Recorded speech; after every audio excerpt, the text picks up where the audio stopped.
Hi, I am Arohi Tyagi. I'm joined today with an extremely well-known personality from the discipline of interior design and interior architectural conservation.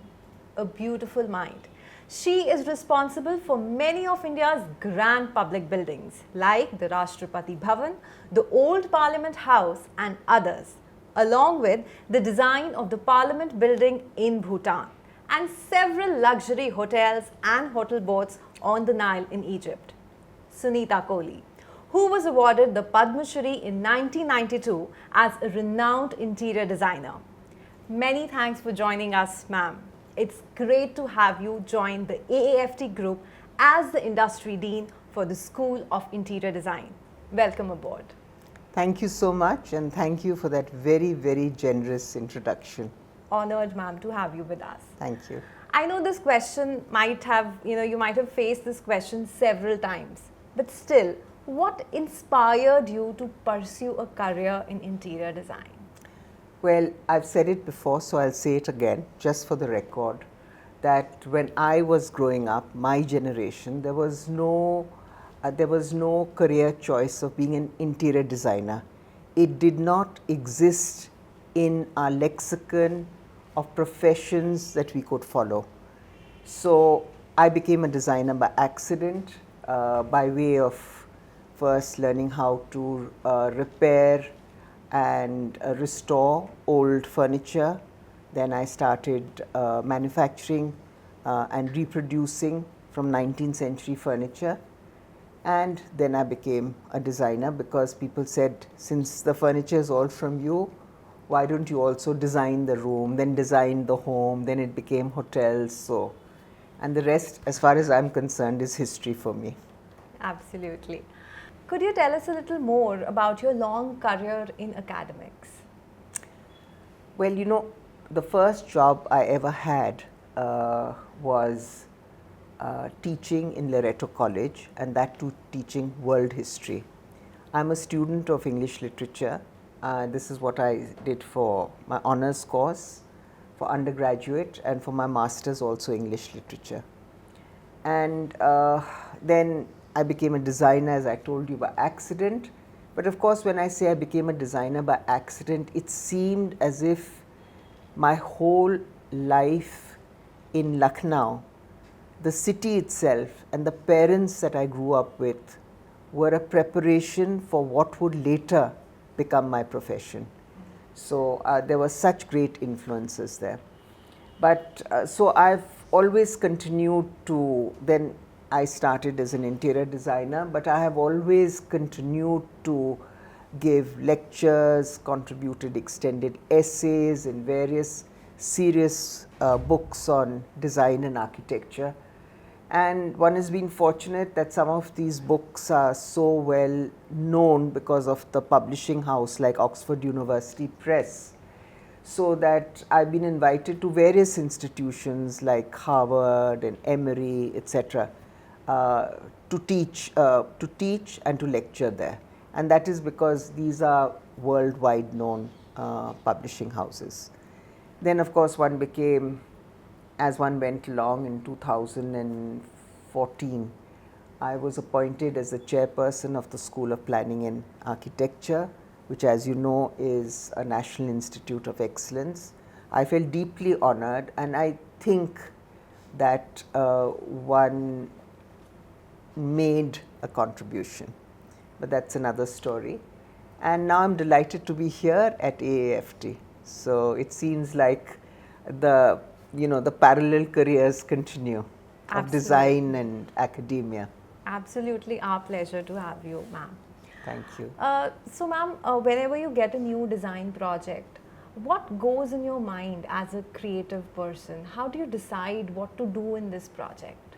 Well, whenever I get a new design project which the clients have offered and which I have accepted, I'm always thrilled, because that's another opportunity of exploring something new. And my career in design has basically been about public buildings, and it has been about hotel projects. I've done few residences, but now in my design company K2 India, we do many design. We design many residences.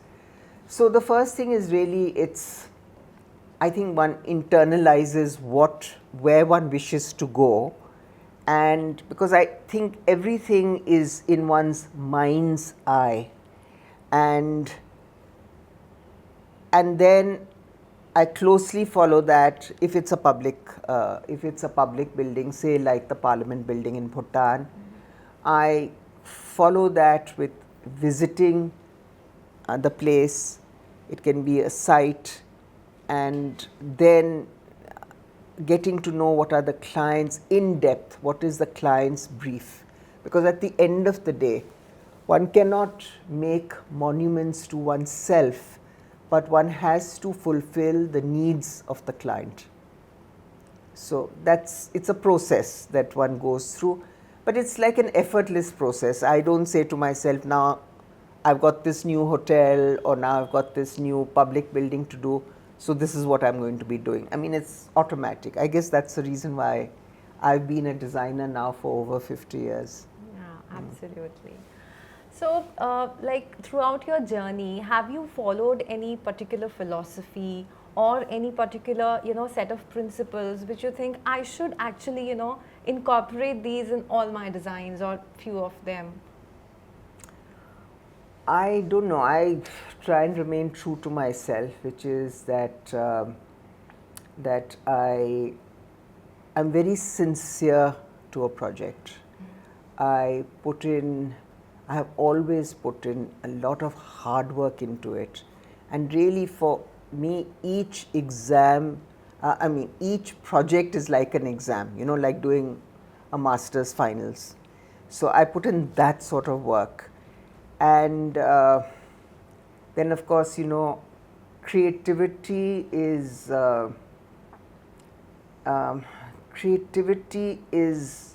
has to be God-given. But then you build up on that. Yeah. So you build up, and that building up only comes from hard work and more man hours put into it, be it reading on it, be it working on it, be it ideating on it. So one has to work sincerely and hard. Yeah, a lot of hard work goes into it. Yes, yes. But at the end of the day, the finished product should look so easy, as if it was totally effortless, Yeah. That is what defines a good project, according to me. Great, ma'am. So, because we are talking about your projects and designs, how do you strike a balance between the indigenous and the contemporary design elements? If I may say so, I find that indigenous is a very pejorative word, which is really a colonial. It's part of a colonial mindset, and when we speak of the vernacular, which of course we are so blessed in our country to have so many different samples of it, from the north to the south, from the east to the west, the northeast. We are rich in vernacular architecture. So what is basically vernacular architecture? As we know, it is something which is made by local people, but the materials, local materials, and it has the skill sets which have been developed over generations in that particular area. How does one marry it? I think today architecture is contemporary, which is the way it should be, but at the same time we can very well integrate into it, the principles of sustainability, which are so integral to vernacular architecture. Right, because sustainability is the new thing which is there. I know, today it's become a buzzword. But if you look at our old traditions of vernacular architecture, we've always had it. We've always had sustainable architecture. It's just that in between, because of colonial rule, our own strengths almost were sort of suppressed and became subsumed within that colonial framework. Right. So, ma'am, when you create a design, when you create a hotel or a hotel boat, like you mentioned, how do you ensure that that particular design is more? I mean, it's both marketable as well as artistically compelling. Well, I've had so many, I mean, I'm pretty aged, so I've been working for over 50 years. So obviously there have been that many projects that have taken place. So let's go by one example. Yeah. Let's say the Oberoi Filet Cruiser on the River Nile. And I worked on that project right from concept with the Swedish boat designers. So we worked right from the time of the plans. Now, this was going to be the luxury boat on the Nile out of maybe 200 other hotel boats which were always plying. It won several awards, it got several mentions. And why was that? Because it wasn't just the luxury that was integrated into the design of that, and I chose to make it into the experience of what well-to-do families, say in England, a young man would do what is known as a classical tour after he'd finished university, and that used to mean Greece, Italy, and Egypt.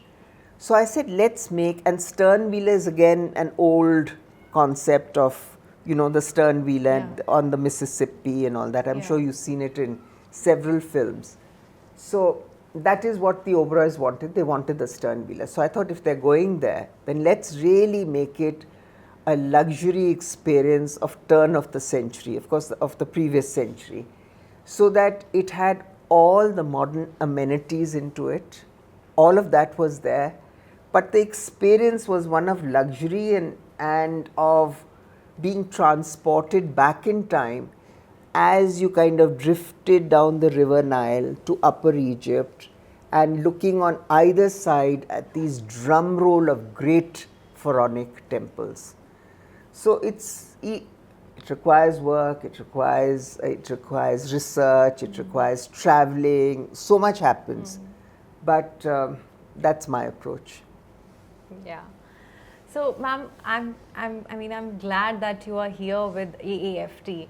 But just a small query I have, that you bring such a wealth of experience with you. So, what was that one moment when you thought, okay, let me join hands with AAFT? Well, I was asked and I accepted.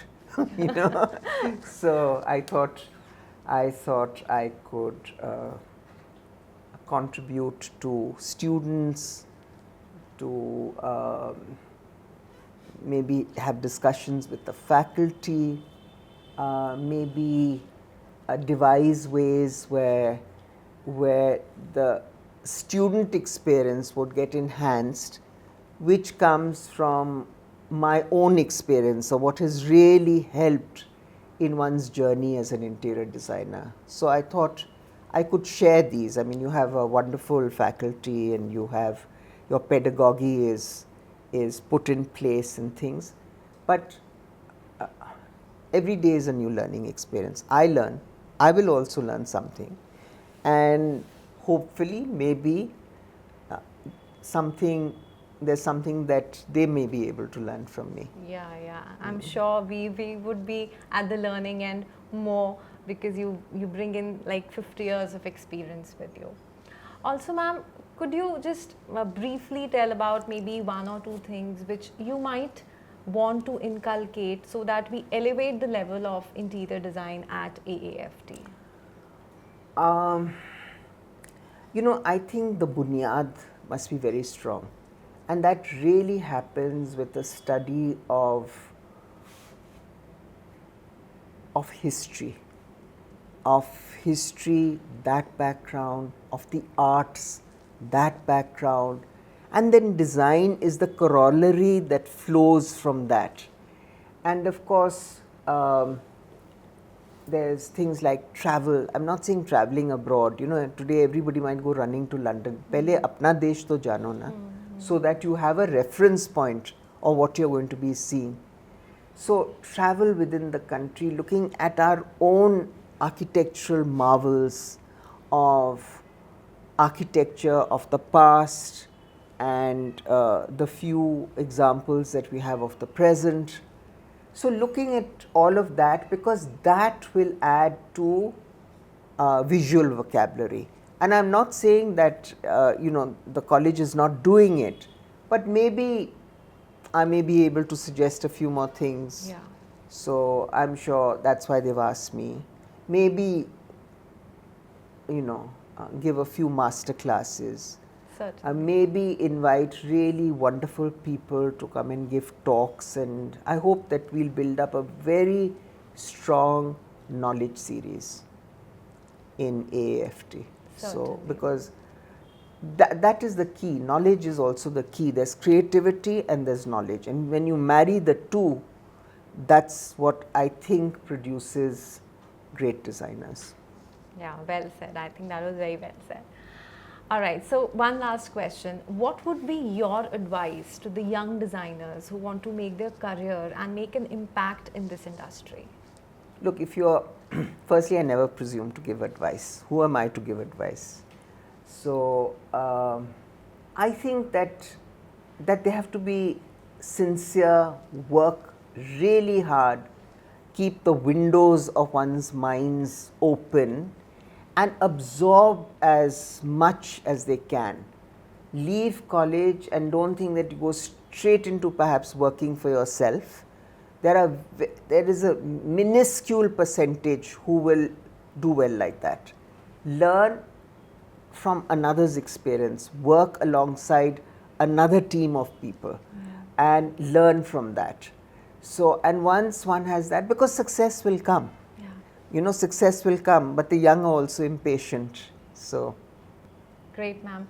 Thank you so much for sharing your advice, your expertise, and thank you so much for joining AAFT as the industry dean. We are thrilled to have you here. Well, thank you. I'm very pleased to join, and thank you for speaking with me. Thank you.